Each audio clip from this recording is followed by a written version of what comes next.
यहाँ से स्टार्ट करेंगे। जो हमारा डेली का टारगेट है, आज संडे है, ठीक है। तो जो संडे का टारगेट रहेगा इसमें आपका सिर्फ करंट अफेयर्स रहता है, राइट। तो टोटल आपका 8 से 10 टॉपिक जो हमारे करंट अफेयर्स रहते हैं इंपॉर्टेंट, वो टॉपिक यहाँ पे आपको डिस्कस करेंगे, राइट। तो आज यहाँ पे जो टॉपिक रहेंगे जो करंट के, यहाँ पर टोटल 8 टॉपिक है आज, ठीक है। तो 8 टॉपिक यहाँ से देखते हैं, स्टार्ट करते हैं। डे नंबर यहाँ पर हमारा रहेगा, ये डे नंबर आपका है 42, ठीक है, 42, और डेट आपका है 30 मार्च, ठीक है। तो स्टार्ट करते हैं टॉपिक नंबर 1 से करंट अफेयर्स का। यहाँ से पहला टॉपिक है करंट का, ये आपका दे रखा था पीआईबी में, ठीक है। पीआईबी हमारी जो बायो ई3 पॉलिसी थी, इसको लेकर यहाँ पर न्यूज़ मिली थी, ठीक है। तो यहाँ पे देखो क्या न्यूज़ में, ये आप थोड़ा सा यहाँ पे ये देख लेना है कि जो की पॉइंट इसके लिखे हैं क्या यहाँ पर है, ठीक है। बाकी तो मैंने हिंदी से आपको बताया हुआ है कि कैसे आपको यहाँ से कवर करना है। यहाँ देखो बायो जो हमारी ई3 नीति है या पॉलिसी है, ये हमारी अर्थव्यवस्था जो पर्यावरण और रोजगार के लिए जो हमारी जैव प्रौद्योगिकी उसकी नीति, भारत के जो प्रौद्योगिकी हमारे क्षेत्र हैं उसके लिए महत्वपूर्ण यहाँ पर एक अच्छा कदम होगा, मतलब छलांग लगाई बोलते हुए अच्छा कदम उसके लिए, ठीक है। ये 24 अगस्त 2024 को केंद्रीय जो हमारे मंत्रिमंडल द्वारा स्वीकृत इस नीति का उद्देश्य उच्च प्रदर्शन वाले जैव निर्माण है, विनिर्माण, उसको बढ़ावा देकर और अर्थव्यवस्था और पर्यावरण के जो रोजगार है इसके प्रमुख स्तंभों को संबोधित करके भारत को वैश्विक जैव प्रौद्योगिकी की शक्ति में बदलना, ठीक है। ये इसका टारगेट है, राइट। कुछ इसके मुख्य विशेषताएं जैसे कि आपका जो R&D यहाँ पर जो हमारे उद्यमिता है, ठीक है, R&D, और यहाँ पर कुछ उद्यमिता हैं, ये यहाँ पर नवाचार जो संचालित होंगे इसके द्वारा, राइट, समर्थन करेंगे इसमें। और बायो जो हमारा मैन्युफैक्चरिंग है, और बायो हमारे जो AI हब है, ठीक है, और जो बायो फाउंड्री है, इनकी स्थापना इनके द्वारा यहाँ पर की जाएगी। कौन इसमें संचालित कर रहा है ये, और यहाँ किसके द्वारा यहाँ पर इसकी स्थापना की जा रही है, या इसमें ये 2-3 जो एजेंसी इसमें शामिल है, राइट।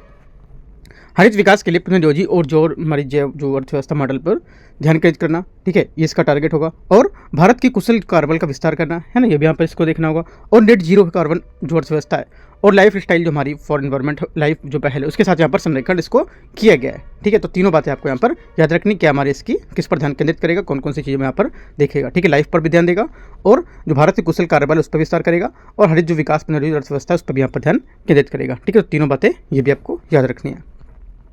टॉपिक 2 है हमारा राष्ट्रीय बायोफार्मा मिशन, है ना। ये क्या है, ये भी न्यूज़ में था, ये भी हमारा पीआईबी में है, ठीक है। पीआईबी में था और भी कई न्यूज़ में होगा, देखते हैं इसको। नेशनल जो हमारा बायोफार्मा मिशन है यहाँ पर दे रखा है, इसके बारे में आप इंग्लिश में अगर पढ़ना है तो इसको रीड कर सकते हो, कुछ पॉइंट इसमें दिए हुए हैं, ठीक है। और हिंदी में भी मैं आपको यहाँ से दिखा देता हूँ। देखो जरूरी नहीं कि आप हर चीज़ हिंदी से ही पढ़ो, राइट, क्योंकि सब जितनी भी न्यूज़ में करा रहा हूँ, जितने भी 10 से 12 टॉपिक करंट के लाता हूँ जो संडे को, और जो डेली टारगेट में 5 से 6 टॉपिक आते हैं वो सब इंग्लिश वाले ही मैं हिंदी में कन्वर्ट करके लाता हूँ। आपको मैं न्यूज़पेपर भी दिखाता हूँ कहाँ कहाँ से मैंने लिया है, ठीक है। तो यहाँ पे देखो जितने भी न्यूज़ हमारे हैं सब इंग्लिश वाले से लिए हुए हैं, ठीक है। तो आपको इंग्लिश थोड़ा सा अच्छा करना है अपना, ठीक है। तो जैसे कि यहाँ पर देखो वर्ल्ड हमारा जो फर्स्ट DNA वैक्सीन है कोविड-19, इसको लेकर यहाँ पर इनोवेशन ग्लोबल हेल्थ जो पहल था इसमें यहाँ पर इस फार्मा सेक्टर के तहत यहाँ पर शामिल किया गया इसको, ठीक है। कुछ यहाँ पर जो ब्लू पॉइंट है यहाँ पर इसको पढ़ सकते हो आप, राइट। बाकी मैं हिंदी से देखता हूँ। बायो एग्रीकल्चर यहाँ पर दे रखा है ना, बायो एग्रीकल्चर कैसे कैसे यहाँ पर हमारी जो प्रोग्रामिंग होंगे इसके कौन से डिपार्टमेंट के तहत यहाँ शामिल किए जाएंगे, ठीक है। तो यहाँ पे दिए हैं। देखो राष्ट्रीय जो बायोफार्मा मिशन और जैव कृषि है ना, इसके बारे में, ये भारत में नवाचार जो हमारी I3 जैव प्रौद्योगिकी विभाग है, DBT जो हमारा है ना, डिपार्टमेंट ऑफ जो बायोटेक्नोलॉजी है, उसके नेतृत्व में सरकार द्वारा अनुमोदित पहल है जो BRIC द्वारा मतलब ब्रिक्स द्वारा यहाँ पर कार्यान्वित की जाती है, ठीक है। आपसे दे देगा ये जो हमारी कार्यान्वयन है अनुमोदित है, ये की जाती है सार्क के द्वारा यहाँ पर अनुमोदित किया जाता है इसको, तो गलत होगा क्योंकि ब्रिक के द्वारा यहाँ पर अनुमोदित किया जाता है, राइट। आगे इसका उद्देश्य होगा कि उद्योग और शिक्षा के जगत के बीच सहयोग को बढ़ावा देकर और बायोफार्मास्यूटिकल्स हैं उसकी वैक्सीन, बायो जो हमारे सिमिलर्स हैं, चिकित्सा उपकरण और आपके जो डायग्नोस्टिक्स हैं उसके में भारत की क्षमताओं को बढ़ावा देना, ठीक है। तो हमारा ये इंपॉर्टेंट पॉइंट था। प्लस जो यहाँ से इंग्लिश का दे रखा था, ये वाला काफ़ी 2-3 पॉइंट इंपॉर्टेंट है यहाँ से, ये देखो ये लिखे ना, ये आपको याद रख लेना, एक बार इसको पढ़ लेना है, ठीक है, ये इंपॉर्टेंट है, राइट। बाकी आपको जो हिंदी में बताया वो आपको यहाँ से कवर करना है। थोड़ी थोड़ी देखो इंग्लिश भी आप यहाँ पे कवर करते चलो, क्योंकि देखो इंग्लिश से बिल्कुल दूर नहीं भागना है, राइट, क्योंकि आपको एक पेपर इंग्लिश का भी देना है ना। बाद में जॉब ज्वाइन करोगे जहाँ भी रहोगे, आपको मान लो आपका जैसे रैंक आया, ठीक है, कुछ भी रैंक आया है ना, आप जो भी ऑफिस ज्वाइन करोगे वहाँ पर आपका जो डॉक्यूमेंट्स होंगे सब इंग्लिश में ही होंगे, हिंदी में कोई डॉक्यूमेंट्स नहीं होगा। इस वजह से अभी से थोड़ा थोड़ा यहाँ पर प्रैक्टिस करते चलो, ठीक है। टॉपिक नंबर 3 यहाँ से देखते हैं। कवक, शेर और यहाँ पर जो लोबान है उसके पेड़ों को लेकर खतरों जो हमारे खतरे हैं उसको लेकर आयुष ने रिपोर्ट यहाँ पर जारी की है ना, तीनों को लेकर। तो देखते हैं इसको। यहाँ पर देखो दे रखा है वाइल्ड जो हमारी बायोडाइवर्सिटी है उसमें यहाँ पर न्यूज़ में दिखा रखा था, ठीक है। और यहाँ पर जो लायंस है इसके बारे में दे रखा है। तो देखो प्रकृति के संरक्षण के लिए जो हमारा अंतर्राष्ट्रीय संघ IUCN उसने हाल ही में जैव विविधता के लिए खतरनाक खतरों की जो पहचान है उसमें यहाँ पर कवक विलुप्ति में, शेर की आबादी की काफ़ी गिरावट हुई और लोबान के पेड़ों की जो लुप्त प्राय स्थिति है उसको ध्यान केंद्रित यहाँ पर किया है, ठीक है। खतरे में जो हमारा कवक है इसको लेकर पहली बार IUCN ने विलुप्ति के खतरे में कवक की 1000 से अधिक प्रजातियों की पहचान की है। जो जोखिम में प्रजातियों को ट्रैक करने वाली जो IUCN रेड लिस्ट है अब यहाँ पर 1 लाख जो 69,420 प्रजातियाँ उसमें शामिल हो गएंगी, जिसमें 47,187 विलुप्त होने की खतरा है और जिसमें से 1300 कवक प्रजातियाँ शामिल है, जिसमें से कम 411 रूप से गंभीर रूप से यहाँ पर शामिल की गई है। आपसे बोलेगा ऐसे करके स्टेटमेंट देगा कि आज जो कवक की जो हमारी प्रजातियाँ थी, इनमें से आधे से अधिक कवक की जो प्रजातियाँ वो लुप्त प्राय गंभीर रूप से शामिल है ना। ऐसा तो क्या गलत हो जाएगा, आधे से अधिक नहीं, आधे से अधिक होता तो कितना होता, करीब 650 के आसपास होता आधे से अधिक होगा तो, ठीक है। तो यहाँ से कितना है, यहाँ पे 400 कितने 11। तो ये पॉइंट आपको की पॉइंट ऐसे याद रखना है, ऐसे क्वेश्चन आपसे पूछ सकता है, ठीक है। सिंपल सा डेटा नहीं देगा आपको, 50% 100% ऐसे करके डेटा 20 से उठाएगा आपका। कवक के लिए कुछ महत्वपूर्ण हमारे कुछ प्रमुख खतरे में शामिल हैं, जैसे कि आपका लकड़ी और कृषि के लिए वनों की कटाई, है ना, और शहरी विस्तार जो कवक के आवासों को यहाँ पर नष्ट करता है। शहर में विस्तार हो रहा है, जैसे सड़कें बन रही है ना, यहाँ पर कुछ रोड्स बन रहे हैं, उनको लेकर यहाँ पर जो हमारे आवास है उसको इनको नष्ट करेगा कवक को, ठीक है। नाइट्रोजन और अमोनिया है उसके जो हमारे उसके प्रदूषण फैलेगा, ठीक है। और यूएसए जैसे जो हमारे क्षेत्र हैं उसमें जंगल के आग का यहाँ पर पैटर्न में भी बदलाव है ना, ये भी यहाँ पर इसका काफ़ी बड़ा कारण बन सकता है। शेरों की काफ़ी हद तक समाप्त होने की सूचीबद्ध यहाँ पर किया गया था इसको, ये भी न्यूज़ में था, है ना। तो देखो आईयूसीएन ने अपने जो ग्रीन स्टेटस सिस्टम था उसके तहत शेर, जिसको पैंथेरा लियो का भी यहाँ पर मूल्यांकन किया गया, जो संरक्षण की सफलता का मूल्यांकन करता है, ठीक है। दुर्भाग्य से जो शेरों हैं, शेर की जो हमारी काफ़ी हद तक समाप्त के रूप में वर्गीकृत किया जा चुका है, जिसका अर्थ होता है कि आप यहाँ पर जो उनकी प्रकृति है उनकी सीमा में उनकी आबादी की काफ़ी हद तक यहाँ पर गिरावट देखी गई है, ठीक है। तो याद रखना है, अभी क्वेश्चन आपसे ऐसे पूछ सकता है कि जो शेर है उनको लेकर आपकी जो आबादी है पहले घटी हुई थी, लेकिन कुछ अभी यहाँ पर बढ़ी हुई है, तो क्या गलत है, बिल्कुल बढ़ी नहीं है, यहाँ पर घटी हुई है, जैसे मैंने आपको ऊपर बताया स्टेटमेंट में, ठीक है।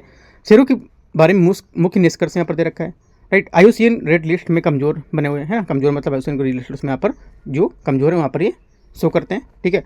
और एक बार व्यापक रूप से पाए जाने वाले शेर अब उत्तरी अफ्रीका और दक्षिणी जो पश्चिम एशिया उसमें विलुप्त हो चुके हैं। ये दो आपको जो नाम है ये और ये दोनों याद रखने हैं आपको, कहाँ पर विलुप्त हो चुके हैं। यहाँ पर देखो, यहाँ से आपको स्टेटमेंट घुमा देगा इसको लेकर, है ना। दक्षिण पश्चिम आपसे बोलेगा दक्षिण हमारा जो पूर्वी एशिया वहाँ पे विलुप्त हो गया, ऐसा करके दे देगा, तो आपको गलत हो जाएगा। की पॉइंट बहुत अच्छे से आपको याद रखना है, एग्जाम एकदम पास में है, ठीक है। 2 मंथ आपका गरीब बचा होगा, 2 मंथ भी नहीं बचा है, तो बहुत अच्छे से की पॉइंट आपको पकड़ना है। कैसे क्वेश्चन, देखो ये क्वेश्चन ही नहीं बोलना कि कैसे क्वेश्चन सही हो सकता है आपका, ये देखना है कि कैसे क्वेश्चन कहाँ से गलत हो रहा है, वो पॉइंट आपको पकड़ना है, ठीक है। आगे देखते हैं, सही पकड़ोगे कि सही करना है कैसे क्वेश्चन, तो आप सही नहीं कर पाओगे, बस की पॉइंट ढूंढो कहाँ गलत हो रहा है, कहाँ मुझे इसका कमी निकालनी है, ठीक है। आगे देखते हैं, पश्चिम अफ्रीका, दक्षिण अफ्रीका और भारत में संरक्षण के प्रयासों को विलुप्त होने पर बचाने को मदद की है इसमें, ठीक है। मानव विस्तार और आवास में कमी उनके अस्तित्व को खतरों में डालती रहती है, ठीक है। ये हमारे क्या है, इसके कुछ कारण है। आगे देखते हो, लोबान के पेड़ के खतरे में था, जो मैंने अभी देखा शेर का देखा, ठीक है। और जो पेड़ है इसके बारे में देख लेता हूँ। ये आईयूसीएन ने लोबान पैदा करने वाले जो पेड़ है उसमें यहाँ पर बोसवेलिया प्रजाति के बारे में भी चिंता जताई, जो हमारे धूप, इत्र, दवा में इस्तेमाल हो जाने वाले सुगंधित जो हमारे डाल उसके लिए यहाँ पर मूल्यवान के रूप में यहाँ पर जो पेड़ है उसमें खतरे में बताया है इसको, राइट। तो लोबान के पेड़ का निष्कर्ष देखते हैं इसमें। देखो यमन को हमारा जो यहाँ पर सोक्रोटा में 5 बोसवेलिया प्रजातियाँ जिसमें संवेदनशील लुप्तप्राय हो गई हैं, ठीक है। एक प्रजाति गंभीर रूप से लुप्तप्राय देखी गई है, जिसमें से बकरी चराने और जलवायु परिवर्तन है, उसने पौधों को उगाना मुश्किल बना दिया है, ठीक है। जैसे बकरी चराओगे है ना, जलवायु परिवर्तन, ये दोनों जो कारण है इसने पौधों को उगाना मुश्किल कर दिया है। अगर एक तरह से बचेगा, मान लो जलवायु परिवर्तन से बचता है तो यहाँ पर जो बकरी हैं, चारा हैं, सब आपका खा जाएंगे, ठीक है। इससे अगर बचेगा तो क्या जलवायु परिवर्तन से खराब हो, मतलब दोनों टाइप से यहाँ पर इसको काफ़ी मुश्किल का सामना करना पड़ रहा है। हाल के वर्षों में जो लगातार चक्रवात, अचानक बाढ़ और भूस्खलन ने कई पेड़ों को उखाड़ दिया है ना, भूस्खलन से भी काफ़ी ज़्यादा प्रभावित हुए हैं। इस मूल्यवान प्रजाति की रक्षा के लिए स्थानीय संरक्षण प्रयास के युवा पेड़ की बाढ़ जो है उसकी बाढ़ लगाना है, और आय के लिए लोबान शहद का उत्पादन करना, और इसका पता यहाँ पर जो उत्पादन करने के लिए और इसको आगे पता लगाया जा रहा है, ठीक है। काफ़ी इंपॉर्टेंट है, देखना आपको तीनों ये जो मैंने आपको बताया। टॉपिक नंबर 4, यूनेस्को ने शिक्षा और पोषण को अच्छा खाना सीखें इसको लेकर रिपोर्ट जारी की है ना। ये देखो मैंने ऑफिशियल यूनेस्को की साइट है वहाँ से निकाला है, ठीक है, क्योंकि न्यूज़ में था। तो देखो जो भी हमारा न्यूज़ में रहता है उसको मैं जाके पूरा डीप देखे कहाँ से पूछा गया क्या है, ठीक है, उसका जड़ तक मैं पूरा दिखा देता हूँ कि क्या यहाँ पर कहाँ से आया है, ठीक है। तो आपको यूनेस्को से यहाँ पर पूछा गया है, ये भी आप देख सकते हो, डेटा यहाँ पर दे रखा है यूनेस्को का, राइट। और यूनेस्को के बाद और भी दे रखा था एक जो हमारे द हिंदू है, अलाइनमेंट है, ठीक है, और डाउन टू अर्थ वहाँ भी सब दे रखा, तो मैं आपको दिखाता हूँ अगर होगा यहाँ पे ऐड किया होगा मैंने। तो देखो 27-28 मार्च को 2025 को फ्रांस द्वारा आयोजित पोषण के लिए विकास कार्यक्रम के दौरान यूनेस्को ने भोजन की गुणवत्ता पर प्रकाश डालते हुए एक नई रिपोर्ट जारी की है, ठीक है। शिक्षा और पोषण अच्छी तरह से खाना सीखें शीर्षक वाली इस रिपोर्ट में सरकारों से दुनिया भर के स्कूली भोजन की पोषण गुणवत्ता को बढ़ाने का आग्रह किया है, और प्राथमिक विद्यालय के लगभग आधी जो हमारे विद्यार्थी हैं उनके भोजन मिलने के बावजूद रिपोर्ट होंगे उनके जो पोषण है उनके बारे में पर चिंता जताई है, ठीक है। यहाँ से देखो यूनेस्को है, ये चीज़ आपको याद रखना है कि रिपोर्ट जो है यहाँ पर यूनेस्को द्वारा यहाँ पर जारी की गई थी। ठीक है, इस वजह से मैं दिखा देता हूँ कि अगर कभी क्वेश्चन आए तो ये चीज़ आपको क्लिक हो माइंड में कि यार यूनेस्को था वहाँ पे। ठीक है, तो इस वजह से मैं आपको पूरा ये ऐड कर देता हूँ जो यहाँ पर पिक्चर है। ठीक है, आगे देखते हो। वर्तमान जो वैश्विक समाज में क्या 2024 तक दुनिया भर में प्राथमिक जो हमारे विद्यालय उसमें लगभग 47% विद्यार्थी को स्कूल के भोजन के लाभ मिलता है। हालांकि इन भोजन की पोषण गुणवत्ता की अक्सर अपर्याप्त होती है। यहाँ पर क्या है, जो हमारे भोजन दिए जाते हैं इसमें पोषण की गुणवत्ता इतनी नहीं होती है ना, अपर्याप्त होती है। यूनेस्को ने इस बात पर जोर देता है कि बच्चों के कुपोषण को कम करने के लिए, शैक्षणिक प्रदर्शन को बढ़ावा देने के लिए भोजन की जो यहाँ पर जो आपूर्ति रहती है, ठीक है, भोजन की हमारी जो यहाँ पर आपूर्ति रहेगी उसको सुनिश्चित करना या अच्छे ढंग से उसको सुधार करना है ना। ये अध्ययन से संकेत मिलता है कि पौष्टिक भोजन नामांकन और उपस्थिति दर को बढ़ा सकता है ये, राइट। तो ये भी इंपॉर्टेंट हमारा पॉइंट है। यूनेस्को रिपोर्ट के मुख्य कुछ निष्कर्ष थे, है ना, देखते हैं क्या निष्कर्ष है। 2022 में 27% स्कूली भोजन पोषण विशेषज्ञों में इनपुट के साथ डिजाइन नहीं किए गए थे। ठीक है, 127 जो मूल्यांकन किए गए जो देश है उसमें से केवल 93 ही, मतलब 93 देश यहाँ पर जो थे उसमें स्कूली भोजन के संबंध में कोई कानून यहाँ पर उनके लिए देखा गया था। कितने से 187 में सिर्फ 93 जहाँ पर कानून कुछ संबंध में कुछ यहाँ पर काम कर रहे थे। इसके अलावा इनमें से केवल 65% जो देश हैं उसमें कैफेटेरिया और वेंडिंग मशीनों में बेचे जाने वाले भोजन के लिए यहाँ पर मानक थे, क्या कहते हैं। ठीक है, ये दो डेटा हमारे याद रखना है, जो कितने स्कूलों में कितने % यहाँ पर जो इनका कोई कानून था वो फॉलो कर रहे थे। ठीक है, आगे देखते हैं। स्वास्थ्य जो हमारे निहितार्थ हैं इसके लिए क्या होगा। विनियमन की कमी चिंताजनक है क्योंकि 1990 के बाद से बचपन में मोटापे की दर दुगनी से बढ़ रही है ना। अभी आप देखते हो कि जो बचपन में कुछ बच्चे होते हैं उनके ज़्यादातर जो मोटापे की दर यहाँ पर बढ़ती चली जाती है। साथ ही क्या उनके जो हमारे खाद्य सुरक्षा है उसको लेकर गंभीर मुद्दा भी बना हुआ है। यूनेस्को का तर्क है कि स्कूलों के स्वास्थ्य खाने की आदतों को कम करने और उनकी कम करने के बजाय उन्हें प्रोत्साहित करना चाहिए। इसके लिए ताजे, स्थानीय और जो हमारे रूप से प्राप्त खाद्य विकल्प हैं उसकी ओर यहाँ पर बदलाव की आवश्यकता होनी चाहिए। ठीक है, जो हमारे स्थानीय जो फल होते हैं या फिर स्थानीय यहाँ पर खाद्य पदार्थ उनको यहाँ पर जो चेंजमेंट करने की आवश्यकता है। ठीक है, जैसे कि आप यूपी में चला रहे हो तो यूपी में उस टाइम पे कुछ और खाद्य फसल होगी। ठीक है, एमपी में चला रहे हो या आप मेघालय में चला रहे हो वहाँ पे कुछ और होगी, तो वो स्थानीय जो हमारी फसल होंगी स्थानीय उसके अकॉर्डिंग यहाँ पे आपको जोड़ देना चाहिए उनको, राइट। आगे देखते हैं। दुनिया भर में सफल पहल, ठीक है, दुनिया भर में जो सफल पहल है इसमें हमारी यूनेस्को ने स्कूली भोजन के पोषण को बेहतर बनाने के लिए उद्देश्य से कई सफल कार्यक्रम यहाँ पर चलाएं। ठीक है, ब्राज़ील के राष्ट्रीय स्कूली भोजन कार्यक्रम में अल्ट्रा प्रोसेस्ड जो हमारे खाद्य पदार्थ उसकी सीमित किया इसको। ठीक है, चीन में हमारे डेयरी जो में सब और जो सब्जी थे उसकी शुरुआत में यहाँ पर जो ग्रामीण स्कूल है उसमें पोषक तत्वों के सेवन में यहाँ पर सुधार भी किया था। ठीक है, और नाइजीरिया की जो होम ग्रोन स्कूल है उसमें जो फीडिंग कार्यक्रम है उसमें जो प्राथमिक है, ठीक है, उसमें प्राथमिक विद्यालय में नामांकन में 20% की यहाँ पर वृद्धि भी देखी गई है, राइट।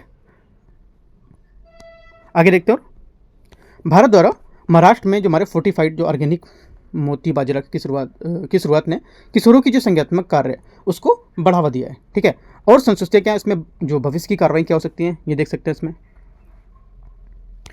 यूनेस्को ने सरकार के शिक्षा हितधारक के स्कूली जो हमारे भोजन है उसमें ताज़ा उपज को प्राथमिकता देने के लिए जो हमारे शर्करा युक्त और अल्ट्रा प्रोसेस्ड खाद्य पदार्थ उसको कम करने के लिए यहाँ पर इसका आह्वान किया है। ठीक है, और स्कूली पाठ्यक्रम में खाद्य शिक्षा को शामिल करने का भी यहाँ पर प्रोत्साहन दिया है। इसके साथ ही अतिरिक्त जो हमारे यूनेस्को ने शिक्षा प्रणाली को पोषण को प्रभावी ढंग से एकीकृत करने में सरकारों की सहायता के लिए यहाँ पर व्यापारिक रूप से उपकरण और प्रशिक्षण को लेकर विकसित करने की कुछ कार्यक्रम की योजना बनाई है। ठीक है, तो काफ़ी इंपॉर्टेंट हमारा ये वाला टॉपिक याद रखना है आपको। आगे देखते हैं टॉपिक नंबर 5। टॉपिक 5 यहाँ से ग्लोबल जो हमारी conference on air pollution and health 2025, ठीक है, यहाँ पर जारी की गई है। देखो द हिंदू में थी यहाँ पर, ठीक है, न्यूज़ में, और द हिंदू में देखी गई है और आज ही का है ये। ठीक है, देखो 30 मार्च है ना, आज का बिल्कुल अभी आधे घंटे पहले का कुछ दिया हुआ था तो मैंने इसको ऐड किया है, राइट। और भी यहाँ पर एक जगह दे रखा था न्यूज़ इसका, डाउन टू अर्थ में भी दे रखा था ये। ठीक है, तो ये भी आपको देखना है। तो स्टार्ट करते हैं। विश्व स्वास्थ्य संगठन WHO और कोलंबिया सरकार द्वारा आयोजित वायु प्रदूषण और स्वास्थ्य पर दूसरा वैश्विक सम्मेलन यहाँ पर हाल ही में कार्टेजना में संपन्न हुआ। इस कार्यक्रम का उद्देश्य 2040 तक वायु प्रदूषण से होने वाली जो मौतें हैं उसको आधा करने के लिए वैश्विक समर्थन को बढ़ावा देना और वायु जो प्रदूषण के कारण हर साल लगभग 7 मिलियन लोग असमय यहाँ पर जड़ में मर जाते हैं उसको लेकर यहाँ पर जो हमारी WHO उसने यहाँ पर रिपोर्ट निकाली है। ठीक है, तो जिसमें क्या विकासशील देश और कमजोर समुदाय यहाँ पर सबसे ज़्यादा इसमें प्रभावित हो रहे हैं। ठीक है, ये हमारा की पॉइंट है, इंपॉर्टेंट है ये। आगे देखते हैं। वर्तमान वैश्विक जो हमारे वायु प्रदूषण जो आंकड़े हैं उसके हिसाब से लगभग 2.1 जो बिलियन लोग ऊर्जा की कमी से यहाँ पर मरते हैं। ठीक है, आपसे यहाँ पर ये पॉइंट को लेकर कुछ और दे देगा कि बोलेगा भूखमरी से मरते हैं। ठीक है, ऐसे करके तो आपको याद रखना है। और इसमें से 10 में से 9 व्यक्ति ऐसे हैं जो हवा में सांस लेने से मरते हैं, ठीक है, 10 में से 9। तो ये आपका एक डेटा ये है। दूसरा WHO की दिशा निर्देश उसके जो इसका क्या ये उल्लंघन करता है। इसके अलावा 15 वर्ष से कम आयु के जो 2.7 बिलियन बच्चे असुरक्षित हवा से संपर्क में आते हैं, जो यहाँ पर क्या है, जो मरने की कगार पे यहाँ पे देखते हैं। तो जो 3 डेटा हैं, ये तीनों डेटा काफ़ी इंपॉर्टेंट हैं। और वायु प्रदूषण की जो वैश्विक हमारी जो स्वास्थ्य लागत है, ये 8.1 जो ट्रिलियन है इसमें आकी गई है, जो वैश्विक सकल घरेलू उत्पाद का 6.1% है, राइट। ये आपका 2-3 पॉइंट आपको डेटा थोड़े से याद रखने हैं। आगे देखते हैं जो वायु प्रदूषण उसके स्वास्थ्य का हमारा प्रभाव क्या पड़ेगा, है ना। जो वायु प्रदूषण है उसके हमारा स्वास्थ्य पर क्या प्रभाव पड़ेगा, राइट। तो यहाँ पर देखो वायु प्रदूषण जो हमारा है इसमें शरीर के अंग को प्रभावित करता है। प्रदूषक जो हमारे ऑक्सीडेटिव जो तनाव है उसके सूजन का कारण बनते हैं, जिससे कई तरह की यहाँ पर स्वास्थ्य समस्याएं हो जाती हैं। सच बताते हैं कि वायु प्रदूषण जन्म पूर्व अवस्था से लेकर जब वयस्कता तक यहाँ पर मस्तिष्क के स्वास्थ्य को प्रभावित करता है। ये हमारा जो न्यूरो डेवलपमेंट है विकार, उसके लिए चिंता और बुजुर्गों के लिए मनोभ्रम से उसके बढ़ते का कारण यहाँ पर जोखिम का कारण बन सकता है, राइट। तो यहाँ पर कुछ वायु प्रदूषण क्या क्या यहाँ पर रोग हो सकते हैं वो बता रहा है, राइट। बेहतर वायु गुणवत्ता के लाभ क्या होंगे। अध्ययन में जो हमारे बेहतर वायु गुणवत्ता है उसके स्वास्थ्य लाभों पर प्रकाश डाला गया है। इसमें उदाहरण के लिए WHO के दिशा निर्देश यहाँ पर बताए गए थे, है ना। क्या क्या दिशा निर्देश बताए गए थे, जैसे कि आपका पालन करने युवाओं में अस्थमा, है ना, पालन करने से क्या है, इसका पालन करने युवाओं में अस्थमा और हजारों मामलों से रोका जा सकता है इसको, ठीक है, अगर इसको फॉलो करते हो तो। बेहतर वायु गुणवत्ता का संभावित आर्थिक लाभ बहुत बड़ा है। अनुमानित कि इसमें से स्वास्थ्य लागत अरबों तक यहाँ पर पहुँच सकता है। अगर आप ऐसा करोगे तो जो हमारा स्वास्थ्य है वो अरबों लागत तक यहाँ पर पहुँचेगा, ठीक है। ऊर्जा संक्रमण यहाँ पर है और वायु गुणवत्ता, ठीक है। ऊर्जा संक्रमण और वायु गुणवत्ता को कम करने के लिए स्वच्छ ऊर्जा जो में संक्रमण महत्वपूर्ण है। जीवाश्म ईंधन में उत्पन्न बाहरी वायु प्रदूषण से जो होने वाली मौतें उसमें 2016 और 2021 के बीच 6.9% की यहाँ पर कमी देखी गई थी, है ना। इंपॉर्टेंट है डेटा, याद रखना है कि हमारा जो स्वच्छ ऊर्जा संक्रमण था महत्वपूर्ण, उस वजह से यहाँ पर जो डेटा था ये, ठीक है। जिसका मुख्य कारण कोयले के जलने में कमी आई थी। ब्लैक कार्बन पर ध्यान देना जरूरी है क्योंकि ये कई बीमारियों से यहाँ पर जुड़ा एक महत्वपूर्ण जो हमारा स्वास्थ्य विघटनकारी कारण हो सकता है, ठीक है। ऊर्जा गरीबी को संबोधित करना, है ना। जो ऊर्जा गरीबी है उसको क्या संबोधित करेगा, राइट। और ऊर्जा गरीबी को संबोधित करेगा और ऊर्जा की गरीबी को चुनौती बनी हुई जो हमारी खास तौर पर कम आय वाले जो परिवार उनके लिए, हालांकि जो भारत में उज्ज्वला कार्यक्रम जैसी जो पहल है LPG वो पहुंचाने का विस्तार किया गया है, जिससे क्या है हमारा कार्बन जो पोल्यूशन है वो कम हो। और फिर भी कई लोग अभी भी यहाँ पर आर्थिक बदलाव का सामना कर रहे हैं, जिससे क्या है लोग इसको नहीं फॉलो कर पाए, है ना। जो न्यायपूर्ण ऊर्जा जो परिवर्तन है उसको सुनिश्चित करने के लिए निवेश में वृद्धि काफ़ी आवश्यक होगी, ठीक है। तो यहाँ पर बोला कि जो हम निवेश करेंगे इसमें वृद्धि करना काफ़ी आवश्यक है, राइट। आगे देखते हैं। आगे हमारे यहाँ पर है वायु गुणवत्ता में वैश्विक निवेश, ठीक है। इसको देखते हैं। वायु गुणवत्ता में जो वैश्विक निवेश में वायु गुणवत्ता परियोजनाओं के लिए अधिक वित्तीय सहायता की तत्काल आवश्यकता है। वर्तमान में अंतर्राष्ट्रीय विकास सहायता में केवल 1% बाहरी वायु गुणवत्ता के लिए आवंटित यहाँ पर किया जाता है। कितना, 1%। यदि सह लाभ वाली जो परियोजना इसको शामिल किया जाए तो यह आंकड़ा बढ़ सकता है। प्रभावी कार्रवाई के लिए एक स्थिर विनियामक वातावरण यहाँ पर आवश्यक होगा। अगर यहाँ पर 1% ज़्यादा होगा तो यहाँ पर जो हमारी जो स्वास्थ्य के लिए होगा स्तर काफ़ी अच्छा जो वातावरण हो सकता है, अगर 1% से ज़्यादा यहाँ पर इसमें खर्च किया जाएगा तो, ठीक है। मानव कहानियाँ और यहाँ पर वकालत, है ना, इसको लेकर सम्मेलन में देखो व्यक्तिगत यहाँ पर कहानियाँ भी यहाँ पर सामने हैं, जिसमें से क्या है रोजामुंड जो किसी डेबरा की कहानी में शामिल था, जिन्होंने यहाँ पर अपनी बेटी की मौत के कारण के रूप में जो वायु प्रदूषण था उसको मान्यता दिलाने के लिए संघर्ष किया था। चिकित्सा पेशेवर ने अपने अनुभव के सम्मोहन जो साझा किया और यहाँ पर नीति प्रवर्तन को तत्काल की आवश्यकता पर जोर दिया। ये इतना कुछ खास इंपॉर्टेंट नहीं है ना। आगे देखते हैं। स्थानीय कार्य और वैश्विक परिवर्तन इसमें क्या होंगे। देखो शहरों को वायु गुणवत्ता पर कार्रवाई करने के लिए सशक्त प्रणाली के सुधार हो सकते हैं। लंदन में हमारे जो अल्ट्रा लो एमिशन जोन जैसी जो हमारी पहल है इसके प्रदूषण को स्तर कम करने के लिए आशाजनक परिणाम दिखाएं। विभिन्न शहरों में महापौर जैसे जो बीच से हो गए उसको यहाँ पर देखे गए थे, इनके द्वारा काम किए गए थे, प्रयास किए गए थे, है ना। और इन पर जो रणनीति थी वो भी यहाँ पर प्रस्तावित की गई थी, ठीक है। लेकिन कोई भी यहाँ पर कार्यरत अच्छे से नहीं हुआ है, राइट। आगे देखते हैं टॉपिक नंबर 6 को। टॉपिक है हमारा स्माइल प्रोग्राम में, है ना। ये स्माइल प्रोग्राम जो हमारा ADB जो देख रहे हो यहाँ पर एशियन डेवलपमेंट बैंक, ये हमारा एशियन डेवलपमेंट बैंक की साइड डायरेक्ट साइड से जाकर मैंने आपको ये निकाला हुआ है, ठीक है। तो काफ़ी इंपॉर्टेंट है ये। और एक न्यूज़ में और आया था, मतलब 2-3 न्यूज़ में ज़्यादातर जो चीज़ें रहती हैं जो हैं तो काफ़ी इंपॉर्टेंट बन जाती है हमारे लिए, ठीक है। एक तुम्हारे यहाँ पे न्यूज़ में था, दूसरा आपका PIB में भी न्यूज़ में देखा गया। देखो ये वाणिज्य एवं उद्योग मंत्रालय उसके तहत यहाँ पर ये जारी किया गया था, ठीक है। तो आप यहाँ से भी पढ़ सकते हो, ठीक है। तो देखते हैं ये सब यहाँ पर दे रखा है। डीबी के द्वारा यहाँ पर संचालित किया जा रहा है, पहल है, ठीक है। भारत में लॉजिस्टिक जो इंफ्रास्ट्रक्चर है उसको बढ़ाने के लिए शुरू किए गए कार्यक्रम का उद्देश्य है जो इसको हमारी लॉजिस्टिक लागत है उसको कम करना और समग्र दक्षता को बढ़ावा देना, ठीक है। और पीएम गति शक्ति जो मास्टर प्लान है उसके तहत यहाँ पर इसको संरेखित भी किया गया। उद्देश्य क्या होगा? इसका उद्देश्य होगा स्माइल कार्यक्रम विभिन्न हमारे रणनीतिक हस्तक्षेप के माध्यम से लॉजिस्टिक दक्षता में सुधार करेगा और इसमें कई शासन के स्तर पर मल्टी मॉडलिंग जो लॉजिस्टिक है उसके लिए संस्थागत ढांचे को मजबूत करना शामिल करेगा, ठीक है। और उसको श्रृंखला को बढ़ावा देने के लिए यहाँ पर वेयर हाउस और जैसे लॉजिस्टिक जो परिसंपत्ति है उसके मानकीकरण पर ध्यान केंद्रित करेगा। व्यापार में जो रसद वृद्धि यहाँ पर देखी गई है ना, ये क्या है? बाहरी व्यापार रसद में यहाँ पर एक प्रमुख लक्ष्य देखा गया जिसमें क्या है, इसमें डिजिटलीकरण को बढ़ावा देना, राइट। और इस बदलाव को उद्देश्य जो हमारी प्रक्रिया है उसके सुव्यवस्थित करना और देरी को कम करना, कम उत्सर्जन जो हमारी सुनिश्चित करने के लिए स्मार्ट सिस्टम है उसको अपनाना है ना, उसको भी प्रोत्साहन यहाँ पर दिया गया है। लिंग समावेशन पर ध्यान देना है, राइट। ये क्या है यहाँ पर देखो, इसमें पॉइंट में देखते हैं।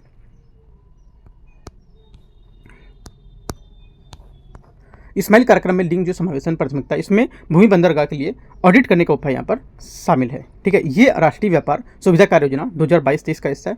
ये एकीकृत चेक पोस्ट जो मूल्यांकन है एक सुनिश्चित करेगा कि वे लिंग जो हमारे उत्तरदायी आवश्यकताएं उसको पूरा करते हैं। आत्मनिर्भर भारत के लिए क्या समर्थन करेगा ये, ठीक है। ये हमारा आत्मनिर्भर भारत के लिए भारत पहल को से निकटता से जुड़ा है और इसका उद्देश्य कि जो घरेलू हमारे विनिर्माण क्षमता है इसको मजबूत करेगा और इस जो हमारी क्षमता है उसमें सुधार करेगा और वैश्विक स्तर पर जो हमारी व्यापार नेटवर्क जो है उनको बेहतर बनाएगा, ठीक है। उस सुविधा अच्छी सी प्रदान करेगा। ये तालमेल और भारतीय उद्योग के लिए प्रतिस्पर्धात्मक को बढ़ावा भी देगा, ठीक है। ये हमारे कुछ इसके की पॉइंट थे। आगे देखते हो।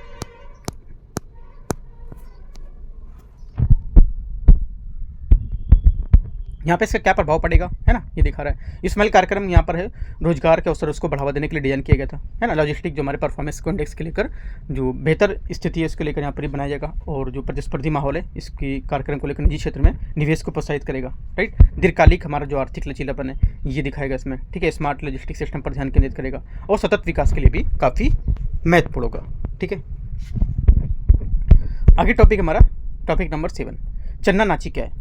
चन्ना नाची क्या एक वायरस है, आपको ही बताना है, सोचना है, गूगल सर्च नहीं करना है, सिर्फ आपको सोचना है, ठीक है। क्या एक वायरस है, क्या एक तूफान है, क्या समुद्री लहर है, राइट, या आपका भारत सरकार द्वारा लॉन्च चलाया गया कोई ऑपरेशन है, या मेढक की कोई प्रजाति है, ये बताना है, सोच के बताना है। जस्ट सोच के आंसर देना नीचे कमेंट में अगर आप देख रहे हो तो। इसका आगे नहीं देखना है, आगे तो मैं आंसर बताऊँगा आपको। देखो ये जो आप देख रहे हो इनमें से चारों पाँचों में से कोई नहीं है। ये क्या है, चन्ना जो मारा था ये भी हाल ही में न्यूज़ में देखा गया था। ये एक मछली की प्रजाति है ना। ये देखो जो मेघालय हमारा एक्सप्रेस न्यूज़ है उससे मैंने निकाला हुआ है, ठीक है। क्योंकि मेघालय की न्यूज़ थी तो ऑब्वियसली मैंने जाके मेघालय स्टेट की न्यूज़ के यहाँ पर जाके देखा क्योंकि वहाँ के बारे में आपको ज़्यादा डेटा कलेक्ट करेगा, ठीक है। तो यहाँ भी मैंने दिखाया। उसके बाद ये 2-3 जो हमारे न्यूज़ चैनल है, ठीक है, जैसे आपका द हिंदू है, राइट, डाउन टू अर्थ है, वहाँ पे भी यहाँ पर देखा गया। स्पीसीज जो हमारी स्पीसीज न्यू साइंस जो हमारी मैगजीन आती है उसमें भी यहाँ पर डेटा आपका देखा गया, राइट। तो ये भी आपको याद रखना है। देखो यहाँ पर जो 27 मार्च है यहाँ पर ये क्या है पोस्ट किया गया था न्यूज़ को, ठीक है। तो जो हमारी साइंस की न्यूज़ आती है उसको लेकर, ठीक है।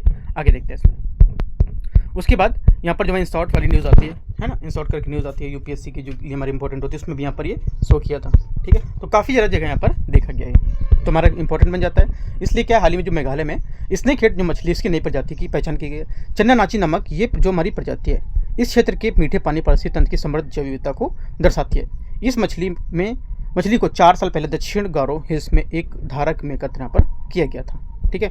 आवास और इसकी परिस्थिति क्या होगी है ना, ये देखना है, मतलब जहाँ पर रहती है और इसका जो पर्यावास होगा वो क्या होगा, राइट, ये आपको यहाँ से देखना है। देखते हैं इसको।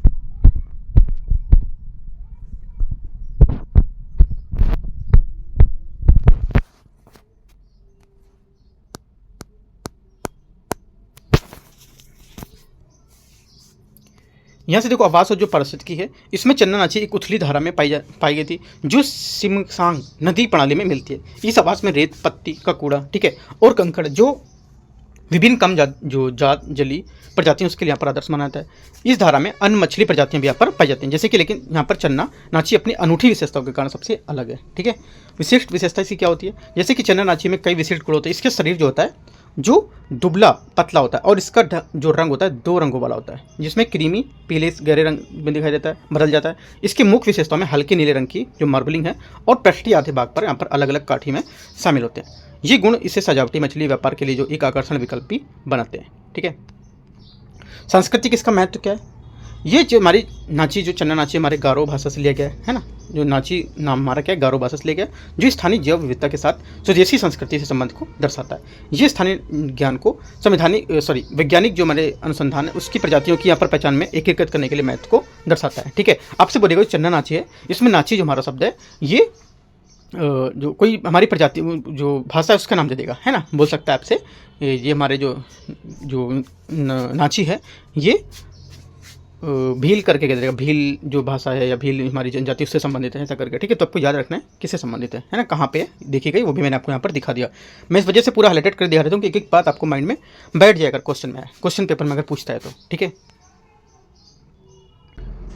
आगे यहाँ पर है इसका महत्व क्या होगा। देखो, इसका महत्व चन्ना नाची की खोज अंतर्राष्ट्रीय सजावटी मछली बाजार में स्नेक प्रजातियों की बढ़ती जो लोकप्रियता है उसमें योगदान करती है और पूर्वोत्तर भारत में हाल ही में पहचानी गई नई प्रजातियों में से अन्य प्रजातियों में से भी यहाँ पर ध्यान आकर्षित करेगी, जिससे क्या है इसके क्षेत्र में जैव विविधता के बारे में भी जागरूकता बढ़ेगी और भविष्य में इसकी जो अनुसंधान दिशाएं हैं, जैसे कि हमारे इसमें स्नेक हेड जो प्रजातियां खोजी जा रही हैं, इसमें वैज्ञानिक जो रूपात्मक और जो आणविक डेटा है उसका उपयोग करके यहाँ पर मानकीकरण जो वितरण है उसकी वकालत करेंगे और साथ ही यहाँ पर जो इसकी नई प्रजातियां हैं उसके सटीक की पहचान और दस्तावेजीकरण की सुविधा को उपलब्ध बनाएंगे, जिससे क्या मजबूत वैज्ञानिक समझ में यहाँ पर सुनिश्चित होती है। ठीक है, टॉपिक नंबर 8 देखते हैं। टॉपिक 8 है NSAID और हमारे जो एवियन स्कैवेंजर्स थे इसको लेकर यहाँ पर न्यूज़ में था। ठीक है, तो इसको देखते हैं।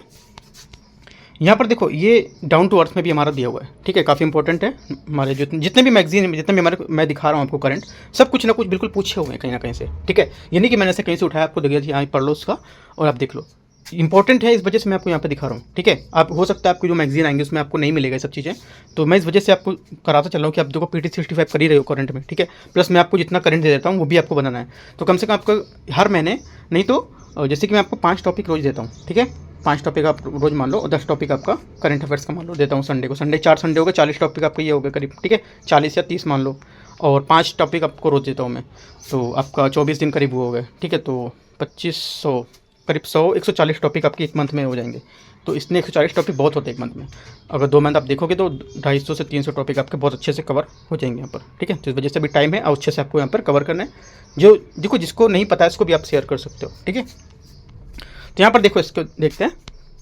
यहाँ पर डिक्लोफेनेक और जो हमारा फ्लूनिक्स जो हमारे नॉन स्टेरॉइड्स जो एंटी हमारे इन्फ्लेमेटरी दवा है उसको लेकर यहाँ पर उपलब्धता को दक्षिण अमेरिका में एवियन स्कैवेंजर्स के लिए जोखिम पैदा करी थी। जो हाल ही में यहाँ पर किए गए जो अध्ययन उसमें पाया गया था कि 10 जो हमारे स्पेनिश और पुर्तगाली भाषी देश हैं इन दवाओं का व्यापक पंजीकरण इसमें है ना। शोधकर्ताओं ने खुलासा किया कि इन पदार्थों को जो विभिन्न पशुधन है और उसमें हमारे जो घरेलू पशु हैं उसमें उपयोग करने के लिए अनुमोदित किया गया था इसका।